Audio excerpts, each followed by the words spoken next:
Hey everybody, Wayne here. In today's Let's Play, we're going to do a tutorial playthrough of Defending America, Intercepting the Amerika Bombers, 1947 to 1948. This game is designed by Greg Smith, published by Compass Games. This is a solitaire, narrative-driven style wargame. There are many of those out there, from ones where you captain U-boat submarine or an American submarine. Those are published. Silent Victory, published by GMT. The Hunters, The Hunted is the newer one. You have things like Picket Duty, where you captain a destroyer in the Pacific. Target for Today, Target for Tonight from Legion War Games, etc. There are many of those games out there. I enjoy most of them. Occasionally I'll find one I don't like.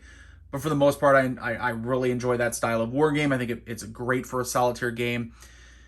I've said this before, it's almost like an RPG, right? Usually you have a person or a crew. You may have names of them. They earn skills. Like, you're just building. It's almost like an RPG war game hybrid while you're telling a story, building a story. I love that. So, again, I think it works great for solitaire. Defending America here, within that same world as Amerika Bomber, Evil Queen of the Skies. That one I've covered extensively on my channel. I have an overview and review, played through at least one sortie. Can't remember if I have any other videos on it. I'm sure I have a recon, an unboxing. But speaking of which, I have an unboxing of this one as well, and I will definitely have an overview and review. For this video, though, and I'm saying all that stuff because I want you guys to know all the resources out there, the other games that are similar to this one, etc. Before we dive in, this one will be tutorial playthrough. We're going to start with basically from the very beginning. Usually I just run through kind of a sortie. This one we're going to do making the pilot, choosing the aircraft, setting things up. I'm going to cover everything. We're going to then go into a sortie, play through at least one sortie, let you guys see the action, see kind of how the game plays, at least for the basics. And there's going to be more to the game. We're not going to be able to cover everything in one sortie just because it's the way the game works. There's multiple, right? There's multiple things going on. You may not encounter everything in one sortie, but we're going to have some fun doing it. We're going to explain things. We're going to have the charts popping up on the screen, help you guys. I've been doing that more with my playthroughs lately. I just think it's a lot better for you guys, better viewing experience, more educational, easier to follow. If you're really trying to learn as a tutorial, it helps you more. And it just helps you for following along if you're just watching it for entertainment. And if you don't necessarily, you're trying to learn the game, you already know it, you just want to watch a sortie, you're going to have fun doing that too. So I think that's it for the introduction here. So what we're going to do, like I said, we're going to dive in. We're going to cover the actual creation of a pilot, and then we're going to do a sortie. So let's go ahead and jump in. All right, first things first, we are setting everything up. So I have the operations map set out here. I have the counters, the little markers for different things we're going to need to keep track of, which I'll explain as we get to them. You guys can basically see all the operations map. The very top's kind of cut off a little bit. That's okay. I want you guys to be able to see the part that really matters is right here. We're going to need to see the dice rolls. And once we have our aircraft picked out, it'll go here. Any enemy bombers, well, hopefully we'll encounter some, will be right here. And then I'm going to have our actual person off map, or off screen here, excuse me. I want you guys to be able to see the action, but I want you guys to be able to see enough. Hopefully the camera is good enough. You should be able to see kind of where things are. Again, once I explain it, you'll understand what you're looking at. But I just want to cover the basics on the video screen. That way you guys can see the actual action. So, all right, starting off here, we're going to start with our base assignment. Let's go ahead and do that very first, because that'll allow us, and I do have a sortie log ready to go. So these are the ones that come with the game. I did notice someone posted one on Board Game Geek that has a lot more detail. I'll probably switch to that long term, but for now, we'll just use the one that comes with the game so you kind of get the out-of-the-box experience. Don't worry, this will definitely cover things out of the box. So we have our sortie log here, not filled out, ready to go. Nice, fresh, blank one. All right. So we want to see, now you can pick, but I like to do it randomly. That's what we're going to do for this playthrough, this tutorial playthrough. We're going to do everything kind of randomly as much as we can anyway. Here we're going to roll in a 1d6. We're going to see basically what kind of pilot we're going to be. Are we going to be a USAAF, so Army Air Force, or are we going to be either a Navy or Marine pilot? The Marine, it's default's Navy here on these. So if you look, you can see these two are going to be, Wright Patterson, Army Air Force, Andrews Army Air Force. Those are going to be obviously Army Air Force pilots, right? And then you have 4 here. Those are on carriers, USS Essex, etc. Those are going to be a Navy pilot. If you want, you can make yourself a Marine pilot. That's kind of optional on you. It lists the aircraft available to pick from. The starting zone, this one is just cut off. That should say zone 5 for this as well, just like all the other aircraft carriers. And then date is, well, the start date. So let's go ahead and roll it and see what we get here. 4. So, okay, we will be a Navy pilot. And I think I'm just going to go with the Navy. I'm not going to go with a Marine pilot. Sorry, Marines. We're just going to do Navy here. So we are VF 171. That is our unit on the USS Saipan. We'll be piloting an F8F1 Bearcat starting in Zone 5. And obviously, it is the regular start date. So, very simple here. We will go ahead, find our aircraft, which I kind of have it already on top here, because that's actually the last one I was doing. In my other, like my regular campaign I'm working through, I was a Navy pilot as well. So you have the F8F1 Bearcat. You can see it's available at start. And there's a bunch of stuff on here. It's not complicated, though. I know there's a lot of boxes and everything, but it's really not complicated. Key things to look at. Obviously, we have our aircraft here. You can kind of tell, okay, what prestige level do you have to be to have it? 0, because again, it is available at start, and you can just start off with it. You can see the weapons here. It's going to have 4 50 caliber forward guns. The fact that they're the 50 cal matters a little bit when it comes to some of the damage. Overall, it doesn't matter a whole ton. Basically, what you do need to pay attention to are 2 things. 1, the amount of ammo, which we'll have 6 ammo to start with, and the firepower rating, which is a 6, which is the lowest you can have, but because it's only 4 50 cals. I mean, only 4, but hey, when we're talking about trying to shoot down these big bombers, yeah, it is what it is. You'll keep track of your wingman in a somewhat abstracted way. You can see here a couple boxes for your wingman, and you have your skills here, and then you're also going to have things like what damage you can take, right? So different boxes for things like the engine here, or for the wings taking hits, or the tail, or the actual airframe itself, etc. Systems, controls, fuel, all those where they take hits. This is the endurance track to keep track of when you take off, when you're burning fuel, every zone. You have to make sure you're back into by your carrier, by must land, or else you're going to have to ditch at sea. Your airspeed and agility, random events that may happen. And then these are just keep track of what current unit you're in, what carrier you're on, and your flight deck. So let's go ahead and set this up. All right, so I have the actual aircraft mat set up here for our F8F1 Bearcat. I kind of ran through everything, but just to show you, we went ahead and put the different counters on here. For instance, the wingman. There's going to be not only a counter for us, but a counter for the wingman. And what your wingman, he'll be the same type of aircraft you are, which it shows them on the mat here. We'll have ours on the flight deck over here, top left, you can see USS Saipan here at the current CV, and then also out here on the operations map. And like I said, we have our unit here. We went ahead and filled up our ammo with 6 little ammo counters. A 2 on this side, a 1 on that side. Very simple, very easy to figure out. Go ahead and put 6 of them there. Like I said, our current endurance, we have a marker there. Other than that, I think that's it. And then we are a Navy pilot, so we're going to have this as our mat right here. Right now you can see USAAF. We're going to ignore that part. Well, the Navy mat, I'm going to have it over here out of the way, but I wanted to show it to you guys because we have our basing picked out. And let's go ahead and before we go into flight school, let's go ahead and pick our call sign. I think we should be, and where's my pen here? Okay. I think for our call sign, we should be Riddler. Why? I don't know. I just feel like that's what we should do. How do you spell Riddler? Is it 2 D's, 2 L's? Riddler, 2 D's, right? Riddler? Sloppy handwriting, as long as I can read it, right? I guess I do want you guys to read it. Oops. Riddler is our call sign. Right now, we don't have anything else to fill out on this particular sheet. Let's go ahead and go to flight school. So Riddler is going to flight school. We have our base, we have our aircraft, we basically have everything picked out. Technically, I think you're supposed to do a flight school before you pick out your aircraft, but here's the deal. We're going to flight school now. All right, so we have the flight school, we have training, and then we have spare time activities. So what we get to do is we get to run through the different training here. And like I said, I'm going to have it pop up there so you guys can kind of see exactly what we're looking at here. But we're going to have gunnery training, landing training, parachute training, flight training. And then during our spare time activities, we choose one of them to kind of see where we would end up. or what we want to kind of focus our spare time on. And then that'll help us in a certain particular area.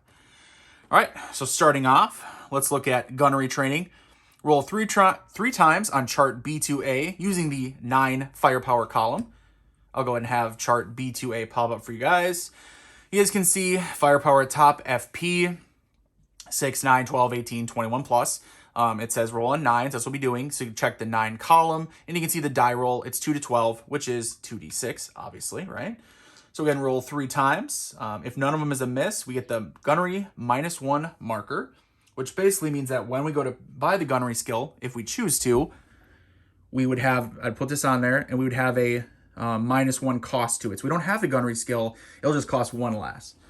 So let's go ahead and roll. Remember, we need to roll 3 times. We need 3 hits. If any of them are missed, we're not going to get it. So a 5 under the 9, that's a 3. So those are hits. 6 under the 9, 3. Those are also hits. Come on, we can do it. We can do it. 6, 7, 8, 9, 10. GP, not a miss. So that'd be a general or group damage. Excuse me, not general, group damage. So the -1 gunnery, we're going to go ahead and you can see on our little sheet here where it says pilot skills. The gunnery one, we would go ahead and put the -1 right there. All right. Now we're going to do landing training. Roll 3 times on chart B7 with a +1 trainee modifier. If none of these are a rough landing, the pilot receives the landing skill for free. Place the skill on chart A2. So we'll go ahead and check the B7 landing chart. Should be popping up there for you guys. It is a 2d6, and remember, we just don't want a rough landing or anything. We have a +1. Basically, the only way that's going to happen is if we roll boxcars, right? We roll 12, because you can see 2 through 12 is safe. We got the +1 modifier, so let's go ahead and start rolling. 3 times. 3, or modified 4. 8, modified 9. Oh, wow. Okay, 11, modified 12. Still a safe landing. We get the landing skill. Boom, we have to go ahead and put the land. That one, we actually do get the skill. We will have the skill. So, all right, now the next one, parachute training. Roll 3 times on chart B8. That is the parachute chart. Should be popping up on the screen for you guys. If none of these result in a light wound, the pilot receives the parachute skill for free. All right, let's give a roll. So what is it, 2d6? So we need to roll a 1 through, wait, 2d6? 1 through 5? No, that can't be it. It's only going to be 1d6. I know it says 2d6, but I am almost positive it's only 1d6, because 2d6, odds are we're going to die. So, let me look. Yeah, I think it's supposed to be 1d6. So, I think that's a typo. That's what I'm going for. There's no way it's 2d6. Let's try a 2d6. Watch. So, 2d6. All right, 12. Killed in action. Now, clearly we don't die, but failure, right? So I'm pretty sure it's supposed to be 2d or 1d6. Yeah, I'm pretty sure it's supposed to be. So let's go ahead and just do that. So 3 times. Oh, well, never mind. Light wound. We do not get the parachute skill. We suck at parachuting. So let's go ahead and knock it shot down. All right, guys? Okay. All right, now finally, flight training. Roll 2d6 on a roll of 9 to 12. Results in success. The player places ACM -1 marker on chart A2, indicating that ACM, which is air combat maneuvering skill, will cost 1 less experience point. We really want that skill. That for a long-term survival, that is a fantastic skill. So we really hope we get 9 to 12. Now this is 2d6 for sure. So let's go ahead and roll it. Really want a 9 to 12. Really want a 9 to 12. 6, 7. Oh, we did not get it. So we'll have to pay full price for it. So, all right, that is the training element of our flight school. So remember, we got the landing skill. We earned that. And then gunnery -1. So it'll be 1 cheaper when we go to purchase it, if we go to purchase it. Now for our spare time activity here, we can choose one of the following 3 activities on how to spend his spare time.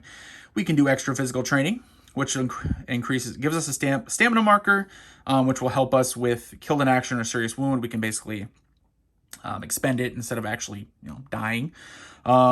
Extra study time, which gains the expert -1 marker. This indicates each time he buys the expert skill, will cost 1 less experience point. And finally, extra carousing. Player spends his spare time at the local off-base bars with his friends because life is short. A bar fight gains him a prestige level of 1 and 1 prestige point. He also receives a +1 DRM to his next promotion attempt. That's not good, by the way. You want to roll low on the promotion attempt. So basically it says, hey, why would we promote you? You're Maverick over here, right? Like raising hell.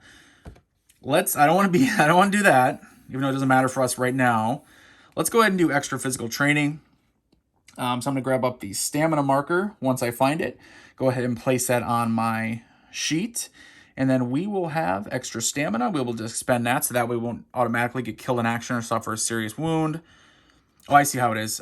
Killed in action, downgraded to serious wound. So serious wound, downgraded to light wound. I'd still take that over, automatically dying. So congratulations. You have graduated from flight school. Place a 1 in your experience point box on chart A2.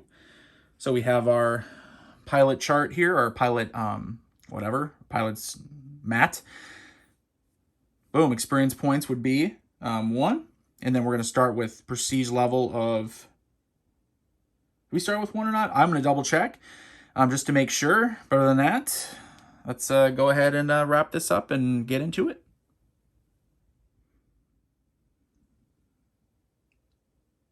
All right. I know you guys can't quite see it. We do have our pilot mat over here, to the right. We do not start with a prestige point. I double checked. I thought we did, but we don't. We do start with that 1 experience point. Remember, we have the landing skill is the only actual skill we have. And we're starting also at the lowest rank, which is ensign for the Navy, which we have a fun little rank shit here.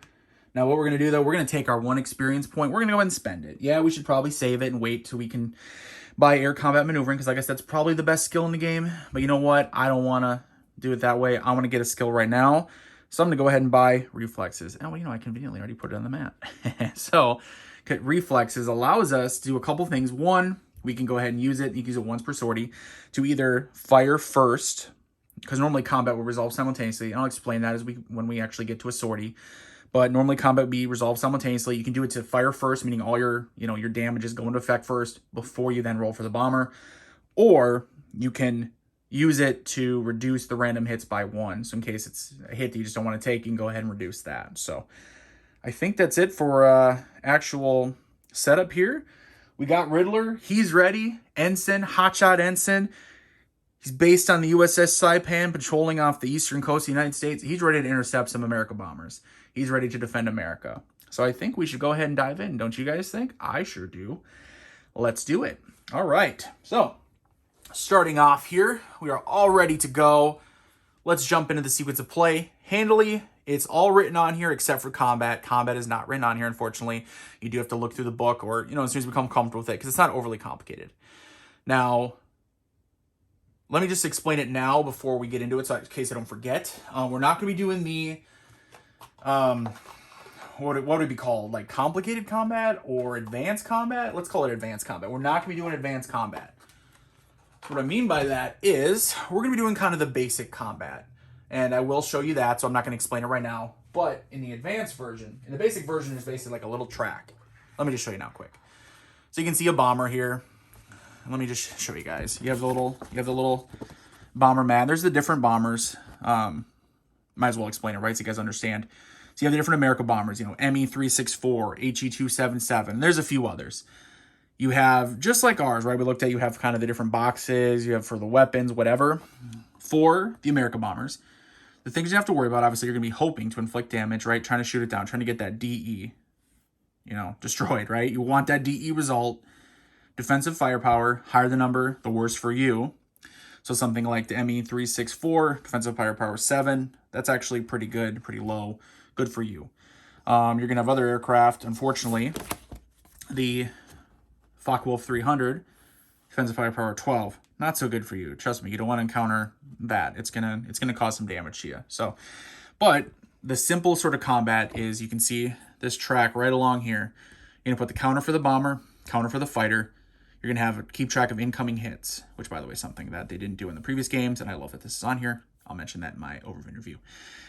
But you keep track of the range as well, right? You start at long range. You're going to work your way closer. Again, very similar system at the core to what you're going to find in, like, the Hunters, or you saw in those other games, right? By Gregory Smith. His narrative-driven games have kind of a very similar engine at the very basic. He adds in a ton of chrome on top, but the basic engine is usually the same. You have, an endurance track.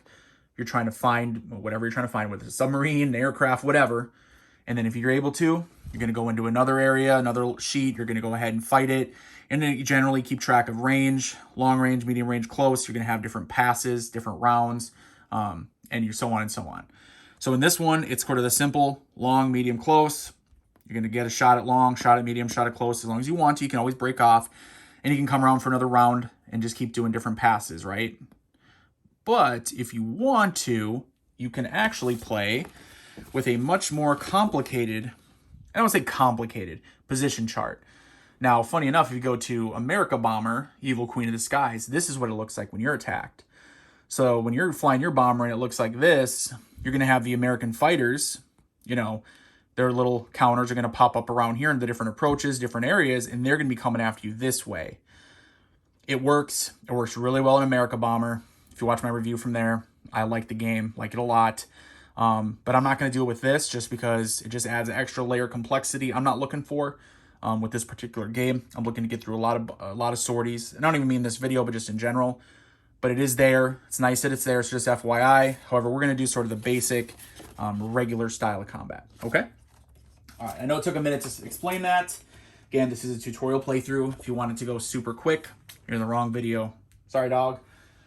But I think we got that covered. So now that we know we're doing the basic, let's go ahead and jump in. Not fooling around. So again, I'm going to have the charts popping up here. So if I don't hold something up or, you know, that's okay. It should pop up so you guys can see exactly what I'm talking about. So first off, let's go ahead and see where the raid's going to be. So we have our raid chart popping up there. You guys can see it's 11 through 66. So what you do is you roll. You have 2d6, but it's not 2d6. It's one of the sixes is the first number, one is the second. So we're going to do the black first, white second. So for example, 61. You can see on our chart, go down to 61. Michigan Chemical Company, St. Louis, Michigan. Almost threw me off. I live in Missouri, so I was like, St. Louis, Missouri. Wait, what? Michigan Chemical Company, St. Louis, Michigan. Okay. All right, so what you do, and you can see that it has it says the number 6 next to it. That's zone 6. So remember zones 1, 2, 3, etc. Zone 6. So let's go ahead and put the target zone actually all the way out here, just so you can kind of see it, just get an idea. All right, now we have our sortie log. What I like to do, I like to put the zone first under raid target here. So I put a 6. And then what was it again? The Michigan Chemical Company. So MI for Michigan. And then Chemical Co. So Michigan Chemical Company. Again, apologies for my fantastic handwriting. Zone 6, Michigan Chemical Company. And let's see if we have any aircraft targets we actually get to shoot down. And then it'll be a part for notes later. All the notes that say how awesome we did is what they're going to be. So, all right. So now we have a target for this raid. We put the target zone here, so we know they're going to go to zone 6. And we have a raid marker. We're going to go ahead and place that. Takes off. You can leave it here if you want on the middle, on the base. We're going to have it take off into zone 1. We're not going to take off from the USS Saipan. So we are down here in zone 5. Now, you're going to see it's going to make sense for us to stay here. And really for the first half of the game, it always really makes sense to stay back. There's no reason to risk your carrier getting closer.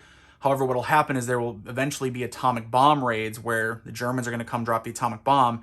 You're going to want to move your carrier up closer so you can launch closer and intercept closer. That's also where you're going to deal with escorts. I guarantee these first few games, we're not going to see any escorts because escorts are only in zone 2 and 3. We're going to wait to intercept till probably zone 4 or 5. Probably zone 4. So just so FYI, you guys, again, that's why I said before that you're not going to see everything in this playthrough because it just doesn't happen that way. But there's a lot more to the game as time goes by. The beginning of a career is not that you don't have the same aircraft later in a career. You don't have the same, you have the same targets sort of, but there's new bombers as well. Like I said, there's atomic bomb missions that pop up later in a career. So the game does actually change over time. It's not all the same, and I like that. Not to be a spoiler for my review eventually, but I do like that. So, all right, we have our raid here.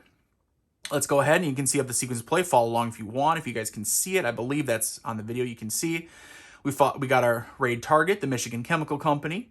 We are not going to worry about our carrier because he's gonna hang back here, so he's in no danger. Now we're going to move the raid one zone at a time, and we decide when we want to take off from the carrier and when we want to kind of move to intercept. So from zone 1, moving to zone 2. No, we're not going to take off. Move to zone 3. Yeah, let's go ahead and take off. So what you do, go ahead and grab our F8, F1 Bearcat counter from the flight deck. We go ahead and take off. Now you spend 1 turn, and here you have the endurance box here. It goes to takeoff. just to show you that you have taken off. And it takes 1 turn for you to get up to altitude. So you can go ahead and intercept the bombers. So that's 1 turn now. Now we go ahead to the next. It moves into zone 4. Now we have a choice. We could hang out here, wait to intercept him a little later, or we can go ahead and move into zone 4 to intercept him right away. We want to get in on some action. We're a hotshot young pilot, right? Riddler here. He's ready to get to it. Let's do it. So we're going to go ahead and move into zone 4. Now we are going to move our endurance marker down again. So now it's on the 2nd level. You can see there's 1 more and then must land. By the time we get to must land, we need to be in zone 5 so we can land on the USS Saipan, or else we're in big trouble. Don't worry though. We're going to shoot down a bomber right now. Not even going to be an issue. Fuel won't be an issue. Trust me. All right, let's go ahead and kind of roll and see if we intercept. I will have the B1 chart pop up there for you guys, the interception chart. April to June 1947. And I don't think I even said this. Just you've seen it on the sortie log, but just FYI,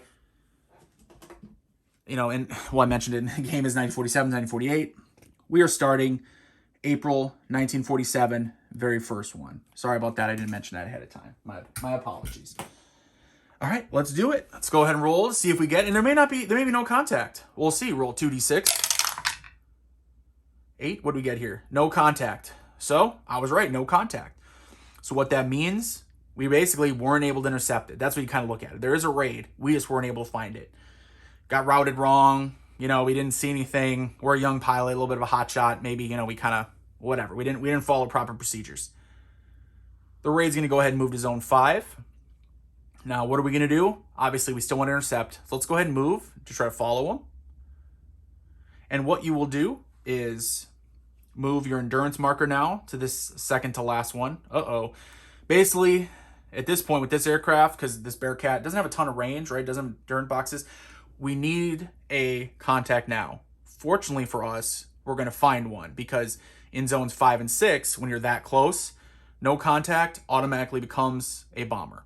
So what I mean by that is go ahead and look at the chart again. It should be popping up. Let's roll for contact. 8, no contact. It says no contact, but then notice in parentheses it says ME364.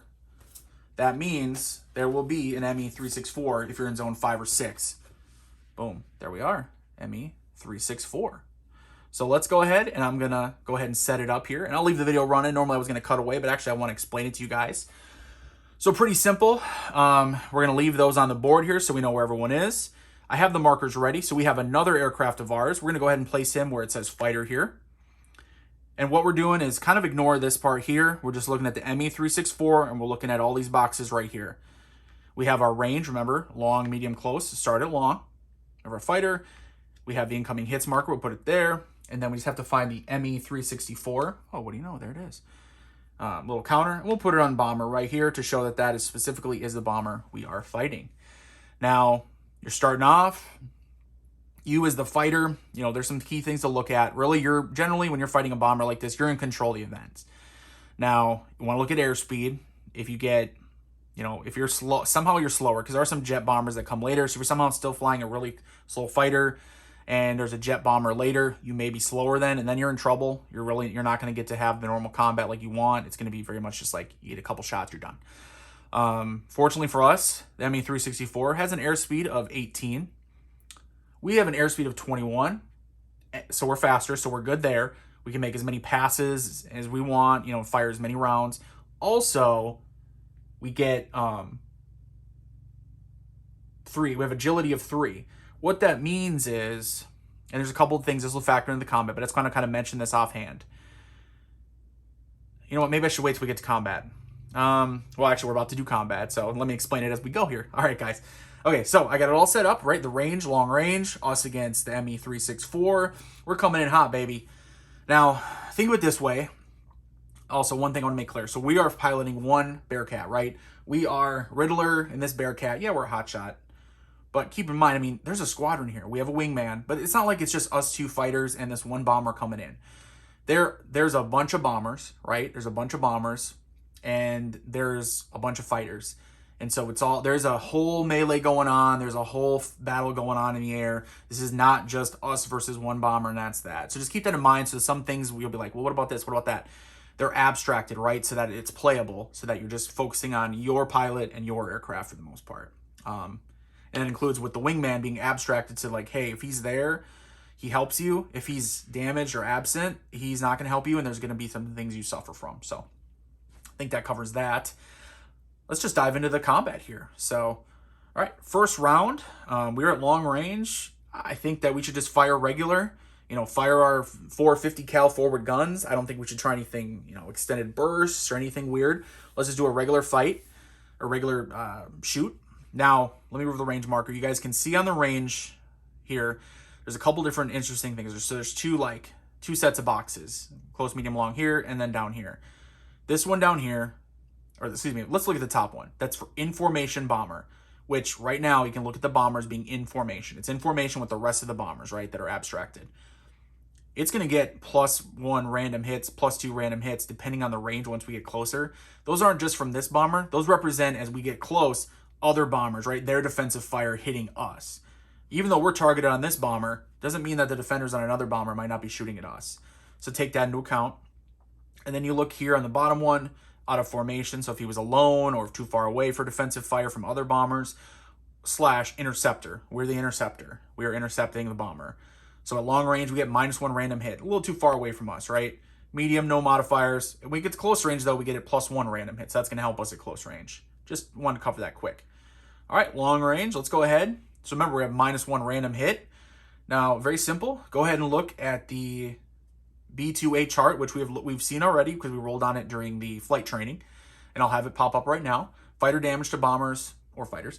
We'll roll a 2d6, and we're going to look at our firepower. Now, unfortunately, we only have a firepower of 6. We have the lowest level of firepower. Kind of a bummer, but it is what it is. Now, what you do, though, every time you fire, you choose an aim point. You can aim at the airframe, or you can aim at one of the 2 wings. We're going to choose the airframe. I usually choose the airframe. I just feel like you get kind of the best results. You get a little cocky, right? Maybe choose one of the wings if it's already damaged, sure. But for the most part, until that happens, just pick the airframe. At least that's what I do. So let's do that. So we're aiming at the airframe. We're going to roll 2d6, and we're going to look at that chart. A 3 under firepower of 6 is a 1. However, -1 hit for being at long range, which means 0 hits. Bummer. All right. Very simple. Took a shot. We burned through. Oh, let's burn through one of our ammo, by the way. So always mark off an ammo when you shoot. So we went from 6 to 5 ammo. So we're only going to get a total of 6 shots. And that's if we don't do any extended bursts or anything, crazy like that. All right, now the bomber gets to go ahead and shoot back at us. Now, remember, unless we use a reflexes skill, it's simultaneous. So technically, they were shooting at the same time we were shooting. They have a different chart. B2B, bomber defensive fire. Should be popping up on the screen for you. Roll a 1d6 based on their firepower. They have a firepower of 7, so second from the lowest. Not too bad, I'll take it. Let's go ahead and roll. Roll a 1, which, if you look at that, is a miss. Now, there's a couple things here. I'm gonna tell you them so I don't forget, so you guys are aware. If you roll a 6 on defensive firepower, not only do you suffer whatever the amount of hits are, but your wingman is damaged. So right now he's present, means he's good, he's there, he's supporting me, he's fine. He would move to damaged. He still would help me against bombers, but against fighters, he wouldn't be any help. But then if he gets hit again, well, you put him on absent because, well, he's shot down. So hopefully you don't roll a 6, right?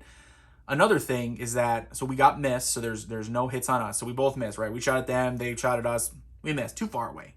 Just wait till we get to a closer range. But one of the things is that, and this isn't listed on here, so it's one of these kind of either, you will take a second to learn the combat, but as soon as you know it, it's not that hard to remember, as soon as you played a few times.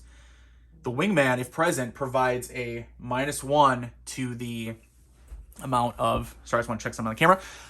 The wingman provides a -1 to the random hits you take. So say when we with that 7, if we had, instead of a 1, say we rolled a 2. If you look on the chart, there's a number 1, which take 1 random hit. The wingman present kind of distracts whatever. He'd actually would be 0 random hits.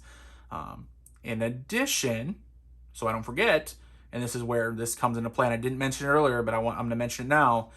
When you check airspeed and agility, go ahead and combine them for you, which us is 21 airspeed, 3 agility, total of 24. Compare it to their airspeed, 18. If that is 5 or more greater, so at least 5 faster, the bomber suffers another -1 random hits, basically thanks to our speed and agility, right? We're a bomber or a fighter like this, and they're a big old lumbering bomber, and yeah, there's guys shooting at us, and there's multiple people shooting at us, but kind of hard to hit the fighter, right? So, especially if it's more agile than you, faster and agile. So in this particular case, this Bearcat versus ME364, as long as our wingman's present, we're always going to have -2 random hits. And that's one way that, because trust me, if you didn't have those modifiers, you're going to start taking a lot of hits and your fighter ain't going to last long. So, all right, I say let's go on to the next round. So we are moving to medium range. We're closing in. Now they are going to have a +1 random hit, which will nullify part of our, the plus minuses, right? So we'll figure that out as we go, though. It'll be no problem to remember. All right, so we are at medium range. Let's go ahead. We'll just do another burst from our forward guns. No big deal. No special attacks. No extended burst. So let's go ahead, and we'll probably do one later just so you guys can see it in action. But for now, unless we shoot them down right away, you never know. All right, so just a regular burst. Go ahead and do our roll, 2d6, right? Pulling up that chart. With our firepower of 6, we rolled an 8. That is 3 hits. Boom. And there are no modifiers for anything else. If you look at for us, it's just blank. So there are no modifiers, so it is 3 incoming hits on that bomber. Now, I'm going to go ahead and resolve theirs first. Again, this is going to be simultaneous. So no matter what happens here, we're going to suffer or possibly suffer hits from them. But I like to resolve this one, usually mine first, and then the enemy bombers. So let's go ahead and do that. We're going to go ahead and have same thing as before. I didn't say it. I should have said it ahead of time. We're aiming at the airframe. Remember that. You always want to choose an aim point with your firing. So we're shooting at the airframe. In my case, you can pick a wing. I'm picking the airframe. That'll affect it when you get for the damage here as we're rolling on it. So, all right, 3 hits. Now you do 1d10 for each one. I'm going to go ahead and just do a d10 to start with, and then we'll do the last 2 together. So mark off one of them. So we only have 2 left to keep track of. And I love having that. So you can keep track of it. It makes it a lot easier. I used to use a die to keep track of it, but this is even easier. So go ahead and roll a 1d10. I should have the bomber random damage chart popping up for you guys. A 9. And now we aimed at the airframe. Look at 9. Engine, starboard side. Now there are 3 engines on the starboard side. 1, 2, 3, 4. You just pick randomly. So let's do 1, 2, 3, 4, 5, 6 on a 1d6. A 5. So we go ahead and 1, 2, 3, 4, 5, 6. So the outboard engine on the starboard side. Go ahead and put a damage marker here on the first one. If it takes another hit, it becomes inoperable. All right, so now we'll have 2 hits left. Let's mark them both off. And let's go ahead and roll both d10s at the same time just to speed it up a little bit. So a 2 and a 5. Again, we'll look under airframe there. A 2, airframe. So the airframe itself will take a hit. Go ahead and put a damage marker on airframe. And if you notice, if you get airframe here, it takes 5 hits to destroy it on the airframe. So it takes a lot of hits, but if you keep attacking one spot, usually you're more likely to hit it, right? And then the 5, that is the controls. So you can see the controls are right here. Control surfaces, 1, 2, 3, and then DE on 4. So that takes 4 hits. So we have 1 on there. Okay, those are the 3 hits we got on them. Bomber's going to go ahead and shoot. It's shooting back at us at the same time. Now remember, right here in formation, +1 random hit. So it is going to get a random hit, an additional random hit on us. But remember, we also have our wingman. That's -1, so that nullifies that. And then also we have our speed and agility is so good, we're getting a -1. So overall, a -1 to the number of random hits we're going to suffer, if we suffer any. Let's go ahead and roll. 1d6, firepower of 7 for them. A 6, oh no, that's 4 random hits. So 4 random hits. Remember, would be a +1, but that's nullified by our wingman. Or if you want to, you can look at it like 4 becomes 5 for the +1. Our wingman takes 1 away, and then our speed and agility of advantage takes another away. So only 3. Only 3. All right. Now, let's go ahead and check the damage done to us. Now you look at B6 fighter damage chart. Again, popping up on your screen there. Now this is 1d6 plus 1d6. This is just like the earlier air raid roll. 1 die first, 1 die second. We'll do black die first. So for the first one, let's mark it off. 4, 6, so 46. Look on our chart. Forward guns. Oh no. Oh no. All right, so that's it. That's it, man. Oh, that knocks us out. That would be, so forward guns are now inoperable. Now we don't have any other guns. Let's roll the other 2 damage and see what happens here. So, all right, that was the second one. So that would be 23. That is the starboard engine. We don't have a starboard engine. We just have 1 engine. So we're going to go ahead and mark it on here. And then finally, for the last hit, 65, which is the airframe. So our airframe takes a hit. Ooh, 3 hits. So here's the deal. Here's what would happen now. We finished a medium range here round. We're moving into close range, right? Well, our forward guns are inoperable. So unless we're going to kamikaze him, which we're not, Riddler ain't that crazy, we're done, right? We have no other weapons, so we're going to have to disengage, get away, which thankfully with our speed, agility advantage, we'd have no problem. We can basically automatically, and there's no escorts to engage us because the escorts, remember, are only in zones 2 and 3. We're in zone 5, so there's no escorts that can escort the bombers that far. So we're basically free to go. So we would go ahead and pull out of there and get away. Now, at the risk of like changing things a little bit and kind of, muffling it, I don't want it to end there. I want you guys to see the combat continue and see things continue. Normally, I would take it because, trust me, I've had worse results. I've had a plane get shot down and I was like, oh no. I landed fine though and I got a new plane, whatever. It was fine. I was found at water rescue or whatever. But in this case, I just don't want to suffer that. So what we're going to do is we're going to go ahead and pretend that was a miss. Yeah, I know we're fudging the dice here, guys. I know. But I want to show you guys, right? This is a tutorial playthrough. It does show you the reality of sometimes, you get your weapons knocked out, you're done. That sortie's done. So what would happen? We would fly back to base. We would try to land on the carrier. We'd probably succeed. Odds are we would because we don't have any heavy damage to our aircraft. It's not, nothing crazy. Our landing gear's not damaged, right? So we'd land, but then basically it'd be a sortie that we went on, but was not really successful, right? We didn't shoot anything down. But that's not what's going to happen. We're going to continue on. Let's go ahead and continue. Pretend that our forward weapons didn't take a hit there. We're going to continue into close range. Now, here's what I'm going to do, though. I really want to get some shots off on this bomber ahead of time. We've already taken some hits. I'm a little worried we're going to take some more. Here's what we're going to do. I'm going to use my reflexes skill to do my shots first. So that's not going to be simultaneous. It's going to be ours will apply. Then we'll see if it's still flying. So let's go ahead and do that. Along with that, should I do an extended burst? No, I'm not going to do that. Let's just go ahead and do it as is. So 2d6 fire damage to bombers. Check it out. Firepower of 6. Let's see what we get. High roll. 7. That's 3 hits. We are also close range, so we get +1 random hits. So that makes it 4 random hits.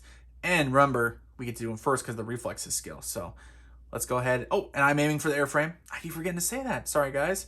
Got to make sure following the rules, right? We're aiming for the airframe. That's what I'm doing. I'm aiming for the airframe. So let's go ahead. Our first 2, and what we're going to do is roll 2 at a time. So first 2, go ahead and roll D10 each. A 3 and an 8. So the 3 is airframe plus gunner hit. Not bad. So the airframe goes from 1 to 2. Ooh, and a gunner hit is always nice because we go ahead and put a marker on the gunner hits. That'll reduce their defensive fire by 1. Every time a gunner is hit, reduces the defensive fire. And then an 8, which is engine on the port side. Kind of a bummer there. Probably could have used it somewhere, but that's okay. Rolling for random again, just to go ahead and pick one. So it'll be the outboard engine on the port side. Takes a hit. The engines, man, you got to knock out a lot of engines. I don't know if I've ever shot one down on the engines. That's just the way it is. Like a lot of engines. Look at them. Look at this beast. All right, now we have 2 incoming hits left. So let's go ahead and roll on both of those. All right, 8 and 9. So the 8 is engine port side. So let's go ahead and roll to see. That would be a 9. So let's go ahead and roll random again to see which one it was. 1, 2, 3, 4, 5, 6. So the inboard engine on the port side takes a hit. And then what was the 9? Let's see. 9 is engine starboard side. Okay, so then we'll roll over there. 1, 2, 3, 4, 5, 6. Boom. So we did knock out the outboard engine on the starboard side. It is inoperable. So that's kind of nice. It doesn't help us at the moment per se, but we're starting to inflict some damage on it. I'm hoping for some more airframe hits here, but okay. All right, so now their turn. Remember ours, we applied all of our damage. They're still flying, so unfortunately they're going to get to shoot back at us now. We're going to go ahead and roll for it. Let's roll first just to see what they get. Defensive fire, firepower of 7. Roll to 5, that's 3 hits. Now they are at close range in formation, so those 3 hits becomes 5 hits for being in close formation, or for us being close to them while they're in formation. However, we have our wingman. It's going to reduce it to 4. And remember, our speed and agility are still greater than them, so we're going to go ahead and reduce that to 3. So we have 3 incoming hits. Still not great, though. Let's go ahead and resolve the first one. Black dice first, remember. So 46. Forward guns. Okay, that... Okay, I guess we'll just call it there. But there's still 2 more hits coming. But yeah, we're going to accept that result. Now you guys got to see it. I was hoping to actually shoot it down. But hey, that shows how tough it is sometimes. All right, so the second hit, black die first, 45. That will be starboard wing. Which you can see our wings actually are pretty tough. They can take 3 hits. Well, they can't take 3 if they take a third to get shot down. And final hit. 15. Which is, looking on the chart, landing gear. Oh, no. All right, so landing gear over here under our systems is inoperable. All right, well, that was the first pass, right? We shot it long, medium, close.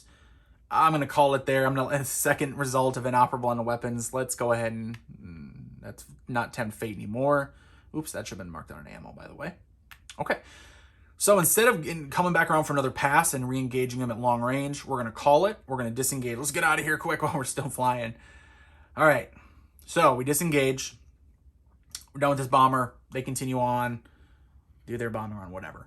We are going to have to try to land here. Now, the nice thing is, whether endurance box moves over to must land, that's okay. We're going to try to land right now. You fly back to the USS Saipan. Now, let's go ahead and check the B7 landing chart. You can see the die roll modifiers on there. So 2 through 12, you roll 2d6. So normally with no modifiers, you're automatically safe landing. However, there's going to be a couple modifiers here that are going to hurt us. One that helps and multiple that hurt. We have the landing skill, -1 to our roll. That's nice. However, it's a carrier landing, +1. So that evens that out. So no modifiers at all. Controls, they're not hit, thankfully. However, the landing gear is out, remember? So that is +1 to the die roll. Now, our aircraft does have, our USS Saipan does have a landing hook, so we don't have any modifiers there. Nothing else I don't believe applies. Nope. Other than that, we just got to check the weather. So we're going to go ahead and roll on the weather landing chart. Should be popping up. 1d10. Let's roll it. 4, which is good weather, thankfully. So go ahead and put the weather on good weather, just to remember. And now we're going to go ahead and, my apologies, my dog is barking. I'm going to have to go ahead and take care of that. All right, we're back. Apologies. Like I said, I've said before in other videos, I do have dogs, so occasionally they start barking. All right, so where are we at? Landing skill -1, carrier landing +1, so those evens out. However, our landing gear is out, which is a -1 on the landing. Excuse me, +1 to the roll. Normal weather, so as long as we roll anything less than a 12, we'll be just fine. 8, so +1 for the damaged landing gear. 9, as you can see, 2 through 12. Safe landing. We successfully land on the USS Saipan, and that is that sortie. All right, so looking at our log here, I did forget to write it, but we can write it now, no big deal. ME364 under aircraft targets here. So we're going to go ahead and fill that in. Now, I was hoping with the ME364, we get to write a DE, destroyed, next to it. We did not. We bombed it. We got nothing. We're junk. We're trash. So what are we going to look at here? We got a couple things going on. So we survived our sortie, thankfully. We may not have shot down a bomber. We survived it. A couple things you look at.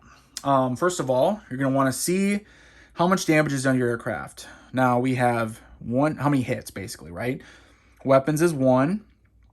Airframe 2. Wing 3. Engine 4. Landing gear 5. There is a chart. We're going to go ahead and look at it quick. We took 5 hits. If you get 1 to 3 hits, repaired by the next sortie. So basically no effect. 4 to 5, lose 1 sortie for repairs. 6 plus, aircraft is written off. You get a new aircraft, but you do lose a sortie. We're going to lose a sortie. Same aircraft, but they're going to repair it.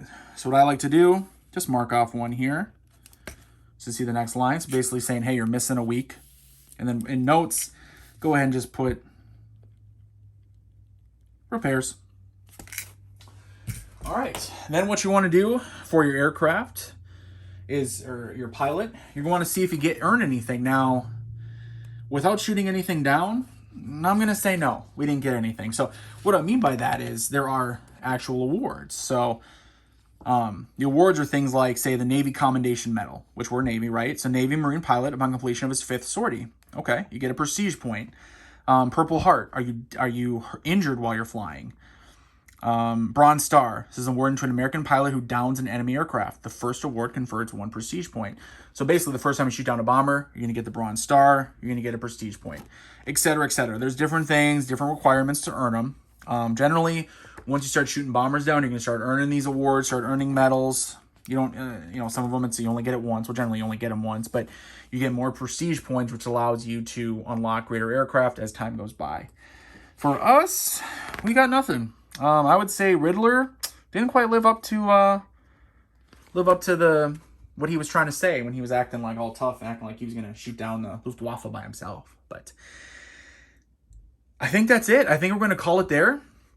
That was one sortie. So that is an example. Well, that was actually not only one sortie. That was pilot creation, right? Character creation, whatever you want to call it.